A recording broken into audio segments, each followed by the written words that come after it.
تو پھر کیا ہوگا؟ آپ کو اقبال مندی کی راہ نصیب ہو سکے۔ اقبال مندی کا کیا مطلب ہے؟ سرفرازی، ترقی، خوشحالی، کامیابی۔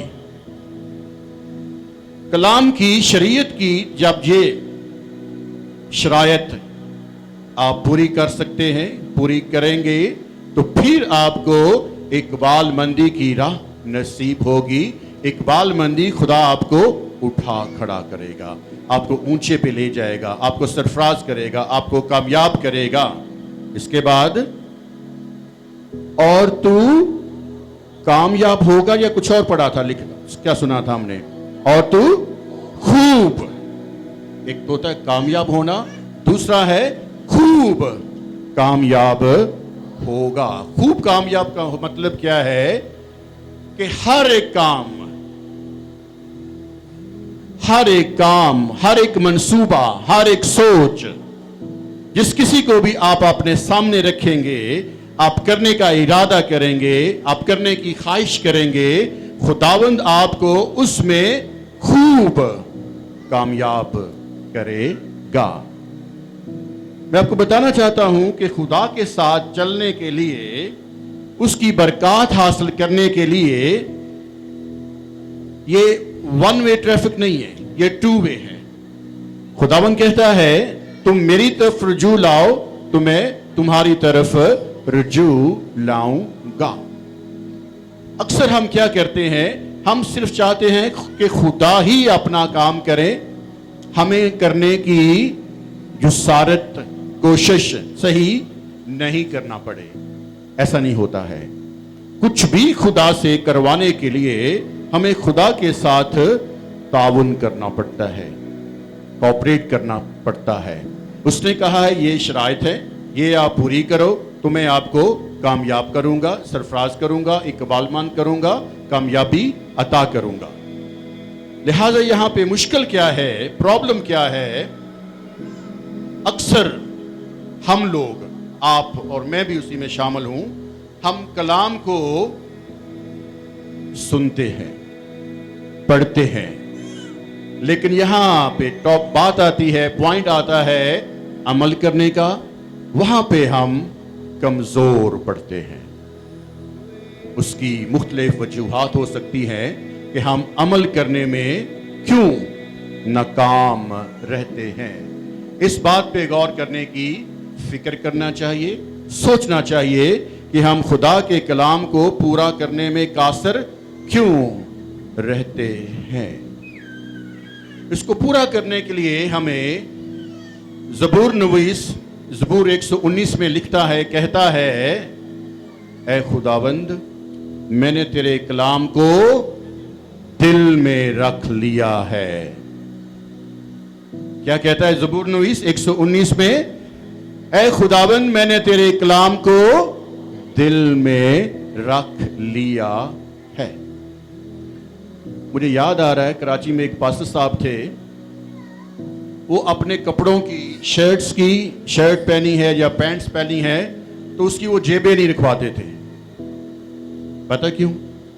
وہ اپنے پیسے بھی رکھتے تھے تو کلام میں رکھتے تھے، بائبل مقدس کے اندر رکھتے تھے۔ دل میں وہ کہہ رہے تھے دل میں کلام ہے، دل میں صرف کلام ہونا چاہیے، پیسے نہیں ہونے چاہیے۔ پاکٹ ادھر ہوتی ہے نا بائیں طرف، دل کدھر ہے؟ دل بھی ادھر بائیں طرف ہی ہے۔ لہٰذا وہ کہتے تھے میں جیبوں میں پیسے نہیں رکھتا ہوں، میں کلام میں رکھتا ہوں۔ جب کبھی پیسے کو بھی میں ٹچ کروں تو کلام تو میں کھولوں گا تو شاید میں تھوڑا پڑھ بھی لوں، اسی لیے زبور نویس کہتا ہے اے خداوند میں نے تیرے کلام کو اپنے دل میں رکھ لیے۔ کیوں دل میں رکھ لیے؟ دل میں مسئلہ کیا ہے؟ کسی سے پوچھیں چرچ نہیں آئے، میرا دل نہیں کر رہا۔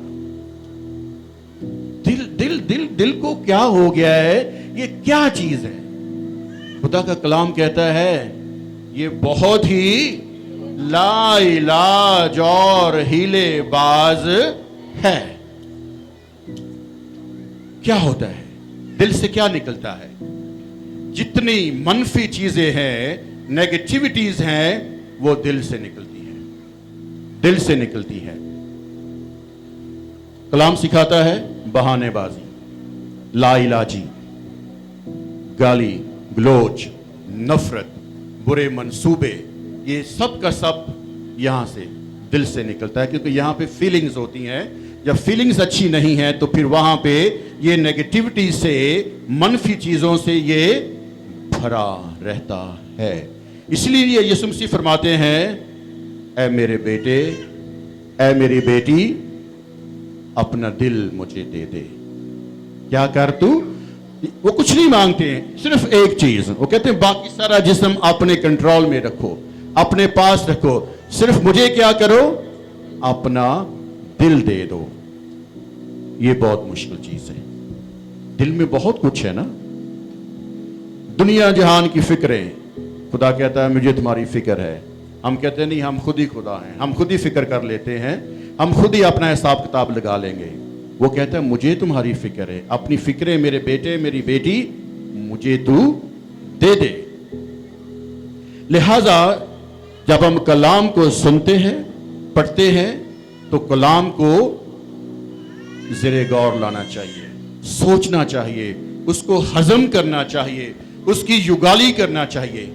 آپ کو پتا، آپ نے دیکھا ہوگا یہ جانور جو ہیں، گائے بھینس وغیرہ، یہ چارہ کھانے کے بعد کیا کرتے ہیں؟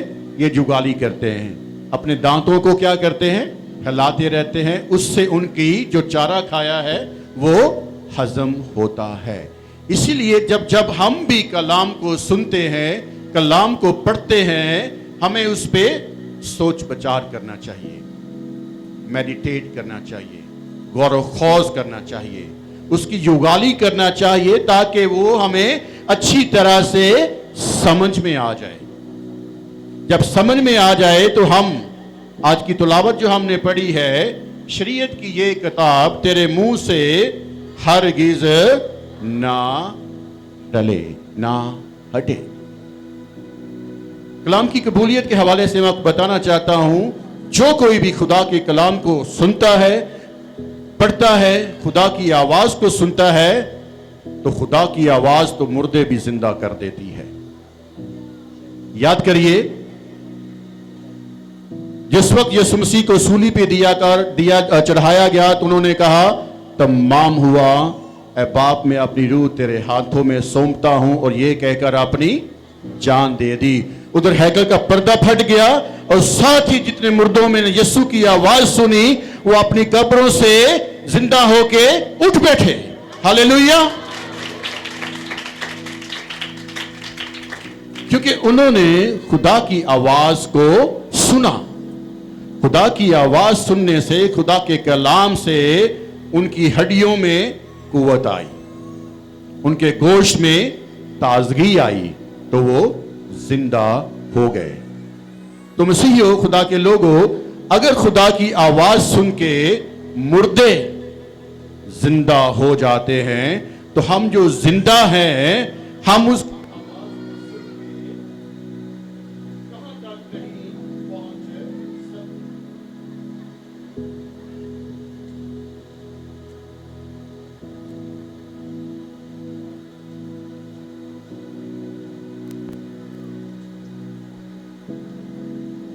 کی شریعت سے، خدا کے کلام سے لکھا ہے، نہ دائیں مڑنا نہ بائیں مڑنا، بلکہ اندھا دھند اس کے کلام کی کیا کرنا ہے؟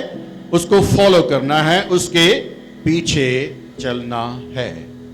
ہم دیکھتے ہیں اس جانوروں کو جو بیل ہل چلاتے ہیں، ہل کے لیے ان کو استعمال کیا جاتا ہے، اور جو گھوڑے ٹانگوں کے آگے جوتے جاتے ہیں، تو ان کو اینک لگائی جاتی ہے، ان کی آنکھوں کو اینک لگائی جاتی ہے تاکہ وہ سیدھا دیکھیں اور سیدھا چلیں.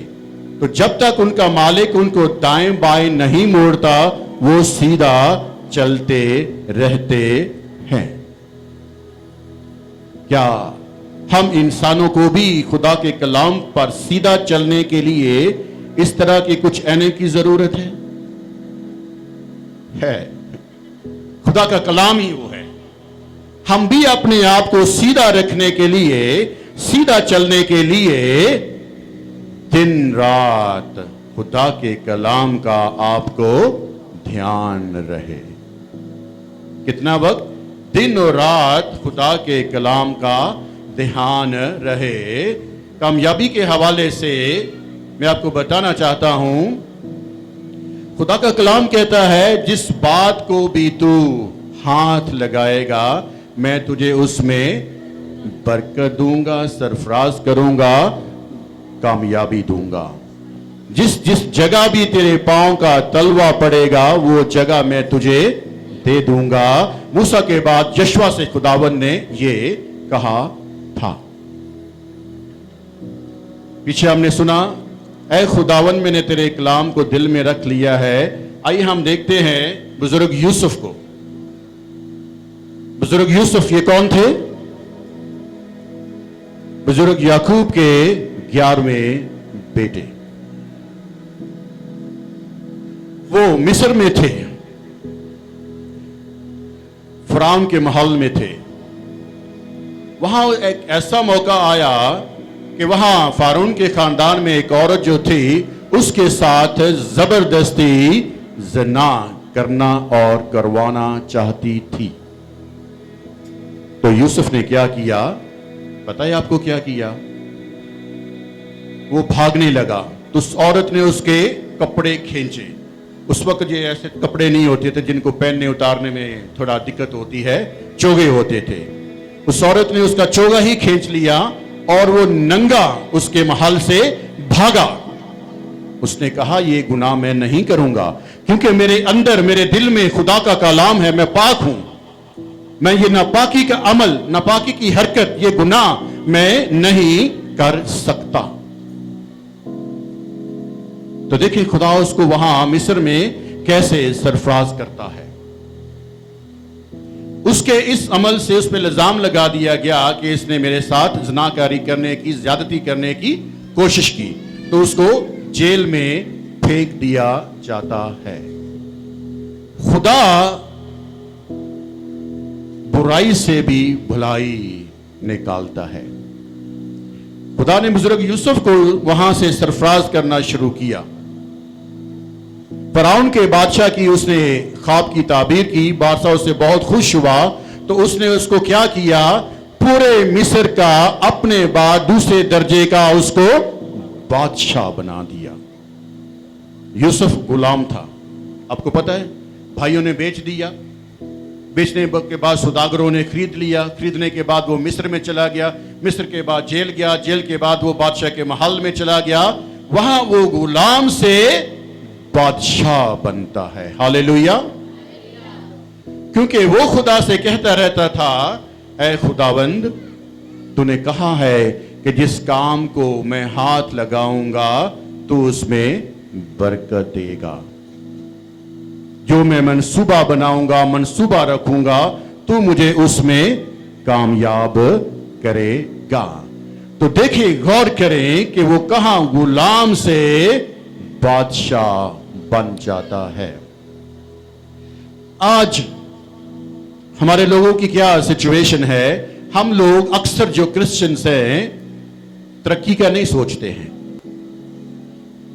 کہتے ہیں بس 2 ٹائم کی روٹی ہے وہ ہماری کسی طرح پوری ہو رہی، بس یہ کافی ہے، کافی ہے. ترقی کرنے کا جوش، عنصر ہمارے اندر بہت کم ہے. ہم بولتے ہیں جو ہمیں مل رہا ہے بس ٹھیک ہے، روٹی ہماری پوری ہو رہی ہے، ٹھیک ہے، کافی ہے. جب تک آپ آگے کا سوچیں گے ہی نہیں تو خدا آپ کو کیسے برکت دے گا؟ ہم کوہلو کے بیل بنے رہتے ہیں. جو دہاڑی مل رہی ہے بس ٹھیک ہے، کام چل رہا ہے، یہ کافی ہے. جب آپ اپنی سوچ کو بدلیں گے نہیں تو آگے نہیں بڑھ سکتے ہیں. پچھلے دنوں میں دیکھ رہا تھا یوٹیوب پہ یا خبروں میں تھا، ایک چھوٹی سی بچی تھی جو بھٹے پہ اینٹیں بنا رہی تھی. بالکل 5-6 سال کی بچی ہوگی، یاد ہے تمہیں؟ اینٹیں بنا رہی ہے. تو میرے آنکھوں میں آنسو آ گئے. خداون یہ کیسی غلامی ہے. وہاں کام کرنے والے لوگ نسل در نسل تھوڑے سے پیسے کے لیے غلام بنے رہتے ہیں. آگے بڑھنے کا سوچتے ہی نہیں ہیں، وہاں سے نکلنے کے لیے کوشش ہی نہیں کرتے ہیں، اپنے گرد ایک جالا بنا لیتے ہیں. جیسے مکڑی جالا بنتی ہے نا تو اس کے اندر پھنس جاتی ہے، تو اپنے بنائے ہوئے جالے سے خود ہی نہیں نکل سکتی ہے. بہت سارے مسیحیوں کو میں نے دیکھا ہے، ضرورت پڑی بھاگ کے، چلو ادھر سے سود پکڑ لیا، ادھر سے سود پکڑ لیا، ادھر سے سود پکڑ لیا. بعض جگہوں پہ لکھا میں پڑھتا ہوں، سود ایک لعنت ہے. سود ایک چنگل ہے، ایک مکڑی کا جال ہے جس سے نکلنا لینا بہت آسان ہے، اس کو واپس کرنا بہت مشکل ہے. کراچی میں جانتا ہوں، خاص طور پہ ایک گلی ہے، کرسچنوں کی گلی تھی. پٹھانوں سے سود لے لے کے ان کا قرضہ اتنا بڑھ گیا کہ ان کے پاس سود کی قسط لٹانے کے لیے بھی پیسے نہیں ہوتے تھے.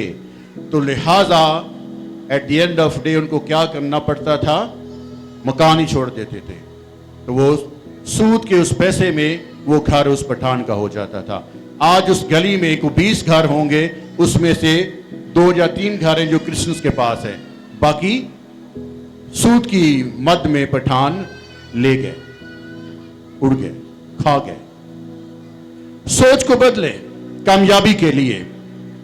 کہیں خداوند آپ جس جگہ پہ بھی کام کرتے ہیں، جس جگہ پہ بھی کام کرتے ہیں، اس میں کوئی دقت نہیں ہے کہنے میں، اے خداوند تیرا وعدہ ہے، تو نے کہا ہے کہ جس کام میں بھی میں ہاتھ لگاؤں گا، جو بھی میں کام کروں گا، تو مجھے وہ برکت دے گے.